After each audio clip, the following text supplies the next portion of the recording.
tuwang-tuwa yung magbubuko na kinukuha namin itong mga balat, sapagkat ito ay nakatambak doon pampasikip, ay ibabalik natin sa lupa.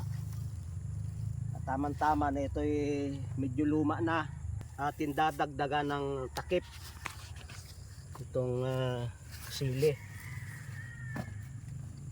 Talagang malamig na malamig yan. Yung kinakain ng millipede, saka anong anay, saka anong bulate, nagaling dito sapagkat ito ay makapal, hindi kagaya ng damo na pag natuy ubos agad. Pero ito matagal itong maubos. Kaya't napakaganda nito na ibabalik natin sa lupa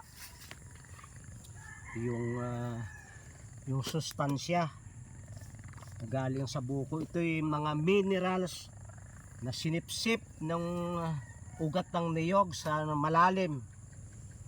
May mga hindi pa natutuklasan ng mga nutrients dito, ngunit ang aking kinatutuwa ay dumadami ang mga may buhay na kinapal dito sa ating bukid, gawa nitong balat ng niyog. Alam ba niyong itong nabubulok na balat ng niyog, ito'y umaasim ang amoy na parang suka, at ito'y dinadayo ng kung tawagin ay bugrot, hindi ko alam sa English, yung bag na sobrang lakas na mayroong sungot, dagana mo ng mabigat ay nakakalakad, nakakalabas.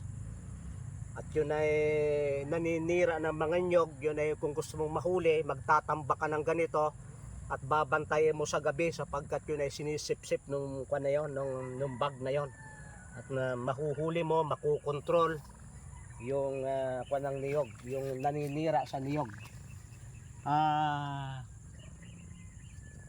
Kadang-kadang pala ang tawag doon.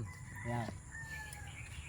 Yun na nyo, ay di mga ilang hakot pa habang ito'y tumataas, ay di yung tambak ng buko ay lalawak din. Lalawak din, at ngayon summer baka mag-El Nino na, kaunti lang yung dilig. Dahil mismong ito ay may tubig. Hindi napapansin, no? Mismong ito ay may tubig na titigis ng unti-unti sa halaman.